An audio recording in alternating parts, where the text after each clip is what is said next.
brutal pressing continues, destabilization.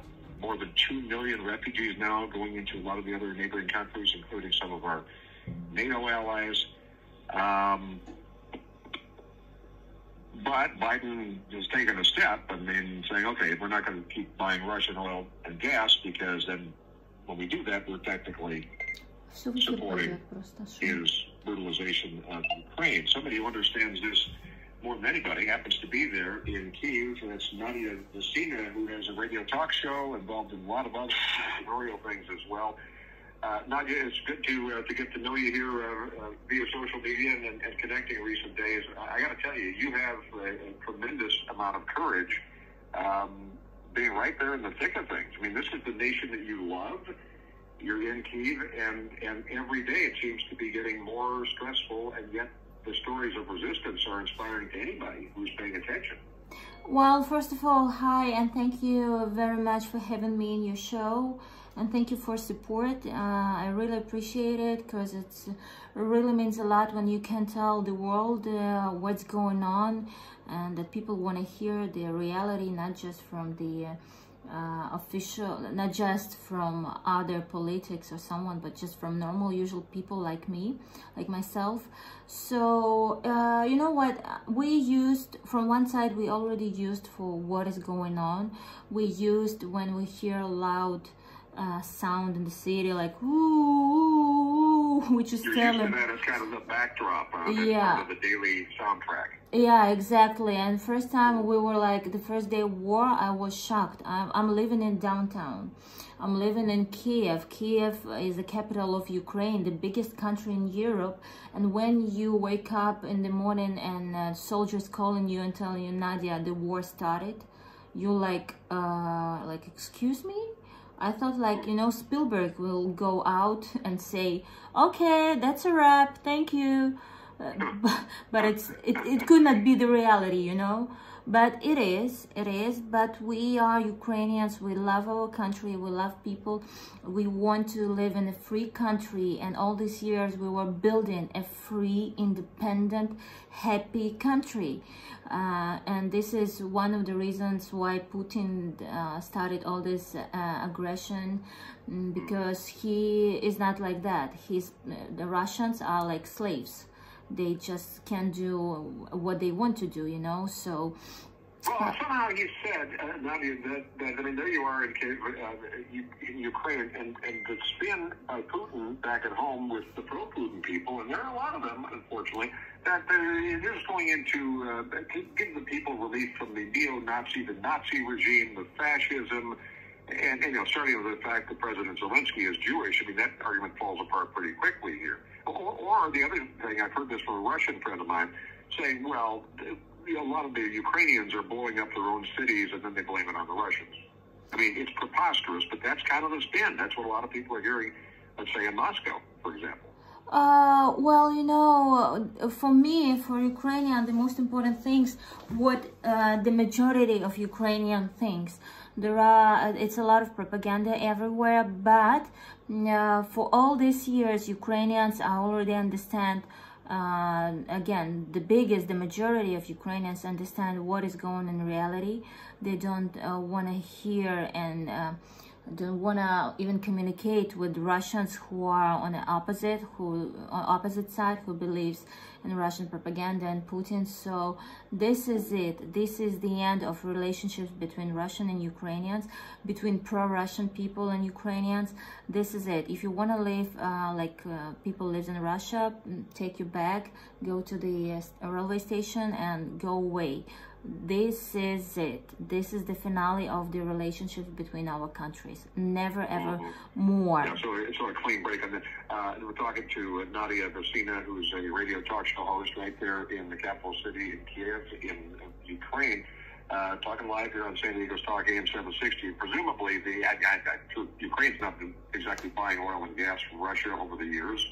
Is that because you're able to still function? Obviously, you can get on your phone. You've got some social media there, the internet. I know there are interruptions at times, but you know the lights are staying on for the most part. Of course, there's four nuclear plants that are still in Ukrainian hands, so that's helpful. Yeah. On just the energy standpoint, right?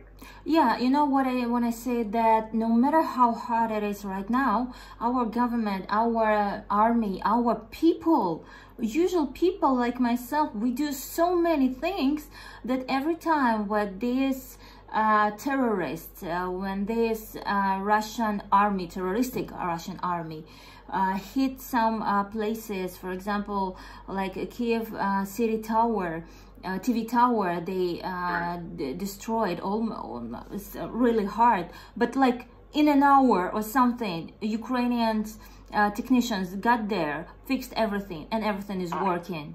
Like FUCK. I was wondering about that because that's a huge tower and it covers a lot of territory there. So obviously that's why that President Zelensky from his bunker or what have you can be on there and addressing people. And if anything, it seems like the resolve of the Ukrainian people like yourself is getting even stronger. And meanwhile, we have this, we're told yesterday that pretty much all the forces available, or most of them from Russia, are inside the country. And then in the same breath, we'll hear reports that that convoy, that 40 mile long convoy is still stalled, and which could be they're out of gas and they have bad tires, or it could also mean that Putin's waiting for somebody to take a shot and blame the rest of us. Right? So what is it as you see it? I just didn't get the question. I'm sorry. No, about the question where you have, on one hand, you have the Putin's convoy, which we're hearing stalled. We hear some reports say that all the Russians available are already inside. The troops are inside the country, and that looks especially bleak. And then the next breath, they'll tell us that convoy is still pretty much outside and stalled, or outside your area anyway. So we're getting a lot of conflicting reports on that. The reality is the people are ready if it comes to their block, right? Well, you know what? One simple thing in all of this, no matter what Putin or his terroristic army is planning and going to do, they're not going to have the result they want to have. One of the reasons is because Ukrainians, we are ready and we know what are we fighting for. We are preparing, we are matured, we are inspired. And no matter how much Russian's army, terroristic Russian army again, will be on our borders, they are not matured. These young boys are coming to die as just a piece of meat, you know. So no matter how much inequality it will be, in the quantity, the quality is not good. Some of them were good, but our Ukrainian army destroyed them. So we are not scared. We know that the world support us, but we want to have much more support with the good, high quality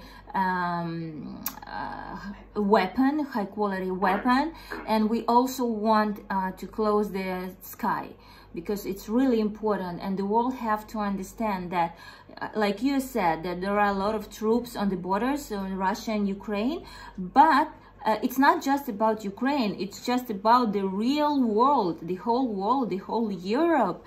So we are Ukrainian protecting right now the Europe. We're protecting the people's freedom all over the world, because we are fighting for a normal life in 2022. It's not like it was 100 years ago. This is it. It's all over. But this cycle is living in the past. So, right. And you've had 30 years of freedom in Ukraine. That's the thing people forget. It's been plenty of time. And, and that's not to say that there isn't corruption. We have corruption in this country. A lot of people say, well, Ukraine's corrupt and Russia's corrupt. The United States has plenty of corruption. And many of those people are working on Capitol Hill right now. So we look at regions, we look at stability, and I think everybody around the world can unite in support of liberty and freedom versus tyranny, and that's why you have so much support happening on so many fronts. I know that the whole issue of closing the skies, the no-fly zone, that's really delicate and dicey, but there are ways to do that in effect anyway with support of the kind of weapons we've talked about as well. Now, yeah, I'm so glad we're able to get you here, because I know it's after 9 o'clock tonight in Kiev right now, and Ukraine, and I hope we can talk with you again. We'll stay in touch and let us know what's really happening there when you get a chance, okay? Yeah, I want to say hi to Americans. I miss America very much. I lived in Chicago, in Tennessee, in Vegas, and being in New York. I miss it very much, and I hope when war is over, I will come to perform with my shows and come to your show, straight to your studio. The invitation's open anytime, and just God bless you. We're with you, and keep us posted. We'll be talking via communication. Thank you, Nadia. Yeah, God bless America, God bless Ukraine. Bye-bye. All right, thank you.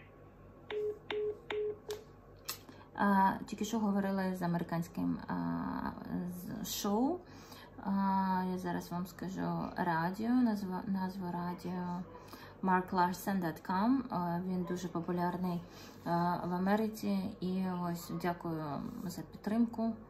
Дякую за те, що нас чують. Дякую за те, що хочуть нас чути. Сан-Дієго. Радіо Сан-Дієго. Закривайте небо над Україною.